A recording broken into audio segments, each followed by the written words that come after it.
All right, for more tributes about Pastor Ray McCauley, we are joined now by business leader and author Martin Kuscus. Has been a part, of course, of Ray McCauley's life for many, many years, and reflected a little bit on his life earlier on in his LinkedIn post, calling him a trailblazer that totally reshaped the church. Martin, good to have you, and thank you very much for your time and for coming on this evening. Maybe before we get into the depths of that particular tribute, just your immediate thoughts that came to you when you heard of the news of the passing of Pastor Ray. Good evening, Tabo, and good evening to your viewers. You know, I'm still reeling with shock when I heard the sudden departure of Pastor Ray when he came to social media, our church's social media platform last night. And let me take the opportunity to pass my condolences on behalf of myself and my family to Pastor Ray's wife, Sister Zelda, Pastor Josh, Pastor Tara, and the rest of the McCauley family. May God comfort you in your moment of grief.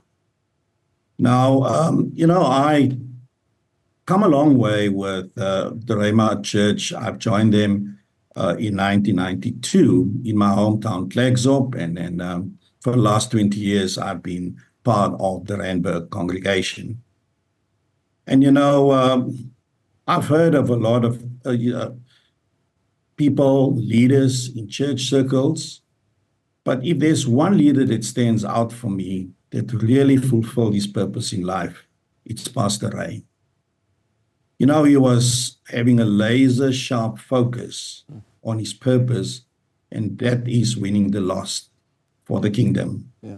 So much so that, you know, I've listened to quite a lot of eloquent speakers in my lifetime, renowned men and women of God, but none of them carries the grace of Pastor Ray when it comes to an altar call. He can preach the simplest of messages, right, but when it's time to pull the nets, without any shadow of a doubt, people will respond to the call of salvation. Yeah.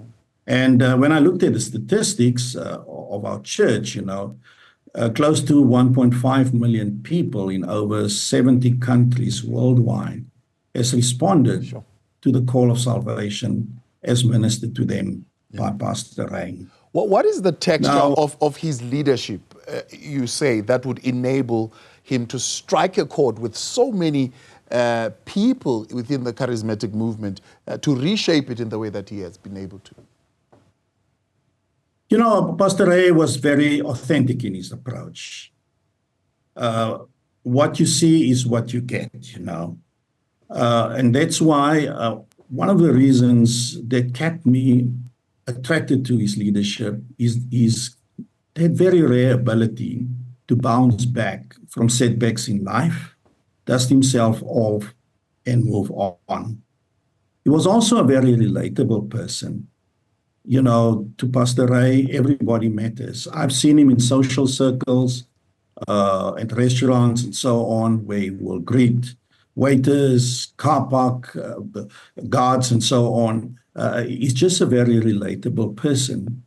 But he also preached from a very, sound doctrinal basis. Nothing sophisticated, the unadulterated Word of God and the message of grace. That has been his hallmark. Yeah. One of the tributes actually was by Vusibon I saw earlier on. He spoke of that relatability. Another one that I saw on Facebook was Bishop Musa Sono calling him a pioneer called for a specific situation. What distinguished him, I suppose, as a general, it seems, that was able to bring in yourself? You're a leader yourself in business. You're a leader even within government in the political space, but was able to bring all these leaders to be able to rally around a vision that he was able to cast of working together.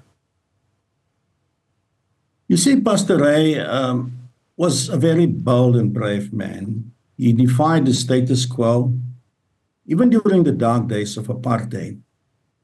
He ushered in a total new movement in the church circles where he created the space and opportunity for people from all walks of life, all backgrounds and races to congregate together and worship the Lord. Now, that was not popular those days in 1979, but he also had a quest for social justice.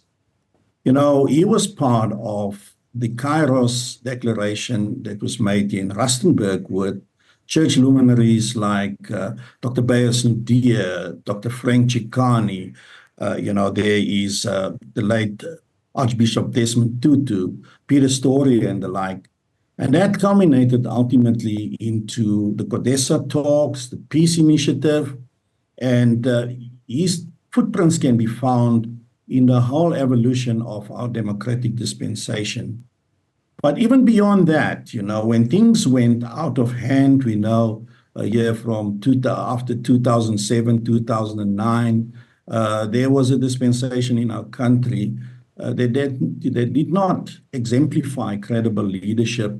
And he and the other church leaders were also able to stand up and be the prophetic voice at that time.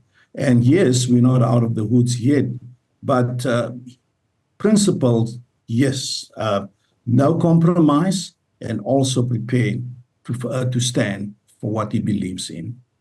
Now, one of the outstanding or highlights, if you like, that you noted was him encouraging you when you were writing your book, Credibility Matters. And you're saying that particularly stands out, what he said to you, how that encouraged you, but also the note that he would have written in that book. What makes that an endearing moment for you? Pastor Ray, I lost my earthly father in 2018. And when I published my first book in 2021, my father was not on the earth to see that output of my life. But I handed the manuscript over to Pastor Ray. And after that, he also wrote a very complimentary endorsement note, which is in the book. And when I went into the speaker's lounge after church one Sunday to present to him a signed copy of my book, I felt greatly affirmed by him just applauding me and telling me how proud he is of me, and how he has seen God moving me from one area to the other, and how, in his own words, I'm wearing Jesus well. To me, that was so encouraging and so inspiring, because to hear it from your spiritual father says a lot. And I will always treasure that moment with him, that hug and that handshake, which I received after I have handed over a copy of the book to him. Yeah. You've mentioned, 1.5 million people, so many of the churches that have been opened worldwide, if you like, by Pastor Ray McCauley. What would be the thing that would make his legacy meaningful in perpetuity, if we might put it that way, but for those who are left behind, especially?